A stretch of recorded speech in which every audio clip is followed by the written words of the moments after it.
Britain, France ও কানাডার পথ অনুসরণ করে এবার ফিলিস্তিনকে রাষ্ট্র হিসেবে স্বীকৃতি দেওয়ার পরিকল্পনা নিয়েছে অস্ট্রেলিয়া। আগামী সেপ্টেম্বরে জাতিসংঘ সাধারণ অধিবেশনে এই সিদ্ধান্ত আনুষ্ঠানিকভাবে ঘোষণা করা হবে। অস্ট্রেলিয়ার প্রধানমন্ত্রী অ্যান্থনি আলবানিজ জানান, এই স্বীকৃতি কার্যকর হবে তখনই যখন ফিলিস্তিনি কর্তৃপক্ষ হামাসকে ভবিষ্যতের রাষ্ট্রীয় কাঠামো থেকে সরিয়ে রাখার বিষয়ে প্রতিশ্রুতি দেবে। তার ভাষায়, গাজার সংকট সমাধান ও মধ্যপ্রাচ্যের সহিংসতা বন্ধে দুটি রাষ্ট্রভিত্তিক সমাধানই একমাত্র মানবিক ও কার্যকর পথ। ইসরায়েল অবশ্য অস্ট্রেলিয়ার এই ঘোষণাকে সন্ত্রাসবাদকে পুরস্কৃত করার মতো সিদ্ধান্ত বলে আখ্যা দিয়েছে।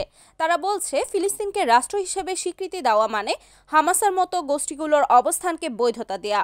অন্যদিকে ফিলিস্তিনি কর্তৃপক্ষ বলেছে, এই স্বীকৃতি তাদের জনগণের আত্মনির্ধারণের অধিকারের প্রতি আন্তর্জাতিক সমর্থনেরই প্রতিফলন। 22 মাসে খাদ্য অভাবে প্রাণহানি বেড়ে দাঁড়িয়েছে 212 জনে, এদের মধ্যে 98 জন শিশু। উপত্যকায় চলমান ইসরায়েলি আগ্রাসনে প্রাণহানি 61,000 ছাড়িয়েছে, আহত 1.5 লাখের বেশি।